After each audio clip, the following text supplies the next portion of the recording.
Hello, everyone. My name is Gabriel Pena.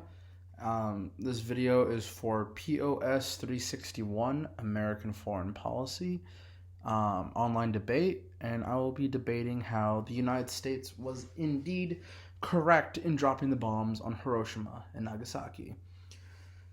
So, I think before I discuss more into us actually dropping the bombs on Hiroshima and Nagasaki, I think it's important for us to take a trip into what could have been the alternate history of the world. So, in late 1945, American leadership they had drawn up a plan called codenamed Operation Downfall. And then this would have seen the Allied forces launch a full-scale invasion of mainland Japan. And it would have, if it actually happened, would have become the largest amphibious operation in history. The U.S. military leaders foresaw that both fighting the Imperial Japanese military, the remainder of the Japanese Air Force, and they even suspected that there would be a large chunk of the population that would rise up and form militias that would fight off our Marines once we had made contact onto the land. Um, it was estimated by members of the Pacific Theater, the Pacific leadership. They estimated that if the U.S. had actually gone through with the operation and had succeeded, we would have expected to have lost more than 500,000 Americans to the invasion itself, with an additional 1.7 to 4 million American casualties by the end of the invasion itself. Um, they even drew up an estimated fatalities for the Japanese people, combined with the Japanese imperial military and the civilian population. These military leaders suggested that Japan would, by the end of the invasion, would lose between 5 to 10 million Japanese people before they would surrender to the Americans. Um, the U.S. had also, funny enough, did not rule out using chemical warfare either during this invasion.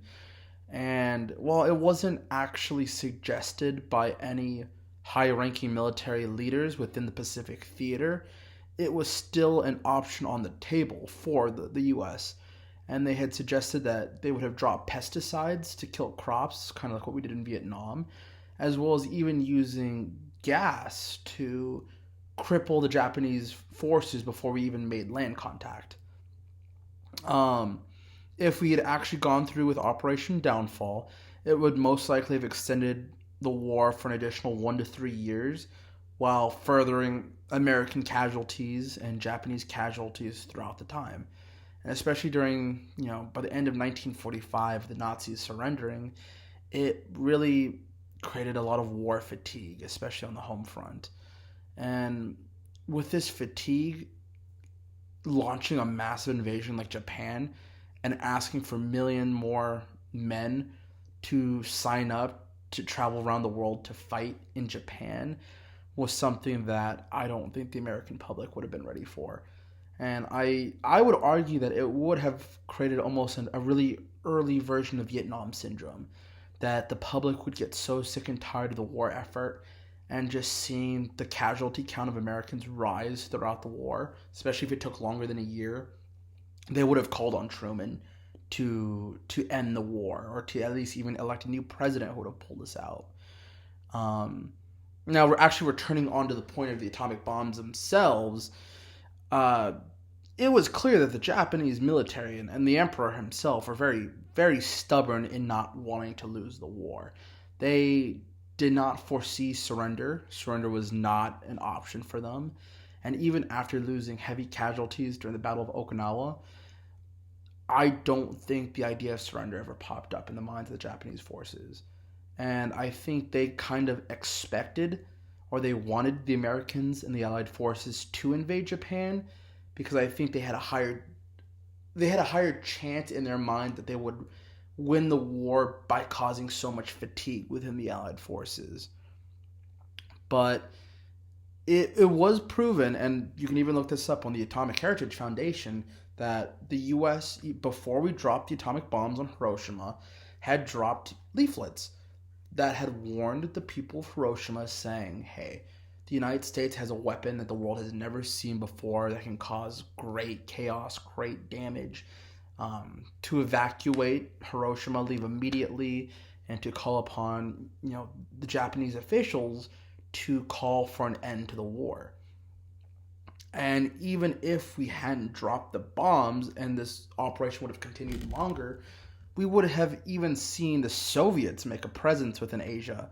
They were planning on launching a full-scale invasion into Manchuria if the war had lasted a bit longer. And if the Soviets were successful in actually successfully completing their Manchuria invasion, that would just be another region that the U.S. would have had to deal with during the Cold War. After all was said and done, if the Soviets had control over Manchuria, that would just be another region, another area for another proxy war that could have happened. And I think while we can all agree the atomic bombs weren't morally and ethically the right way, I think it was one of the, how do you say, a necessary evil to prevent an even far worse, far more deadlier evil from happening if we had actually gone through with Operation Downfall. I think us dropping the bombs on Hiroshima and Nagasaki wasn't the most great thing for us to do, morally speaking, but I think in doing so and dropping the bombs, we saved both Japan, the US, and our allied forces millions of lives. We saved a lot of people from coming back from war injured, from them dying in combat. And I think, by the end of that, preventing us from launching a full-scale invasion of Japan, I think the U.S. indeed was correct. So thank you.